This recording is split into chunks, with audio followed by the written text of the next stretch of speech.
আসসালামু আলাইকুম রহমতুল্লাহি ওবরকাতু। প্রিয় বন্ধুগণ, কাছে এবং দূরে, দেশে এবং দেশের বাইরে থেকে যারা আমার এই ভিডিওটি দেখছেন সকলকে আন্তরিক মোবারকবাদ জানাই। প্রিয় বন্ধুগণ, আজকে আমি ভিডিওটি করছি, এর কারণ হচ্ছে আমি খুব আনন্দিত, আমি খুবই আনন্দিত, পুলকিত।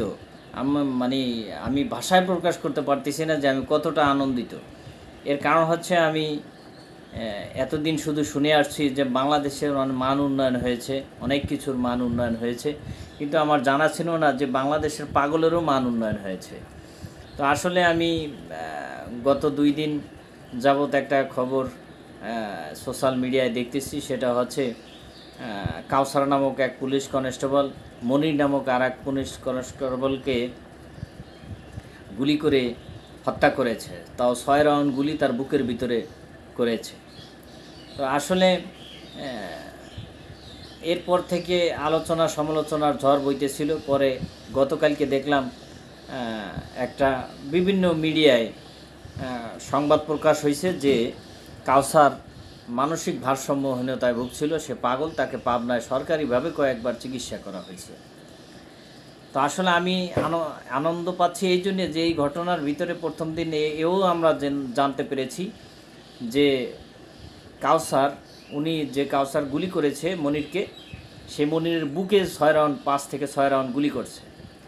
এক পথচারী সাইকেল চালক, সে ওইখান থেকে যাইতেছিল, সে যাইয়া তাই সেটা থামানোর চেষ্টা করছিল যে ভাই আপনারা নিজেরা এরকম করতেছেন কেন, কি হয়েছে? তার পায়ে গুলি করছে কাউসার। তো আমি আনন্দ পাচ্ছি এই জন্যে যে বাংলাদেশের মান উন্নয়ন হয়েছে, ঠিক আছে, পাগলেরও মান উন্নয়ন হয়েছে। কারণ পাগল সে নিজে বুঝতে পারে যে যাকে মেরে ফেলতে হবে তার বুকের ভিতরে গুলি করতে হবে, আর যাকে ভয় দেখাতে হবে তার পায়ে গুলি করতে হবে, এটা পাগলেও বুঝতে পারে। তাই আসলে এই জন্যে আমি খুব আনন্দিত। সেই সাথে আমি দুঃখ প্রকাশ করছি।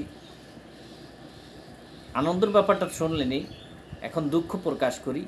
কাউসার সে পাগলের মান উন্নয়ন হয়েছে, সেটা ঠিক আছে, কিন্তু দুঃখটা হচ্ছে আমার এই যে এই কাউসার সে পাগল, এই পাগলের হাতে অস্ত্র, ম্যাগাজিন, এই বুলেট ভর্তি রাইফেল, এটা তার হাতে কে দিল? এই রাইফেলটা তার হাতে কে দিল, বা এই অস্ত্র তার হাতে কে দিল? পাগলের হাতে।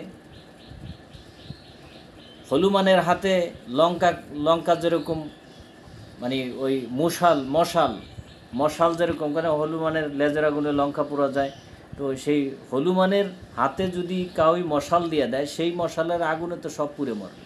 তো সে পাগল, সেটা যাই না শুই না কে এমন যে তার হাতে এই পিস্তল রিভলভার দিয়ে দিল, তাকে পরীক্ষা নিরীক্ষা ছাড়া। তা আমি মনে করি কাউসার নির্দোষ, সে পাগল, সেটা সংবাদে প্রকাশ পেয়েছে যে সে পাগল। বেশ, আমি এটা মাইনে নিলাম যে সে পাগল, কিন্তু পাগলের হাতে যে পিস্তল দিল, পাগলের হাতে যে ম্যাগাজিন দিল, সে কি নিরাপদ? সে কি নির্দোষ? আমি মনে করি এই মনিরের হত্যাকাণ্ডের সম্পূর্ণ বিচার এবং তার সমস্ত দায়ভার এই কাউসারের হাতে যে বা যাহারা এই রিভলভার, পিস্তল বা ম্যাগাজিন দিয়েছে, তাদের এই দায়ভার নিতে হবে। এটাই আমার ধারণা, এটা আমার বুঝে আমি বুঝি। আপনারা কে কি বোঝেন কমেন্টের মাধ্যমে জানাবেন ইনশাআল্লাহ। আসসালামু আলাইকুম রহমতুল্লাহি ওয়া বারাকাতুহু।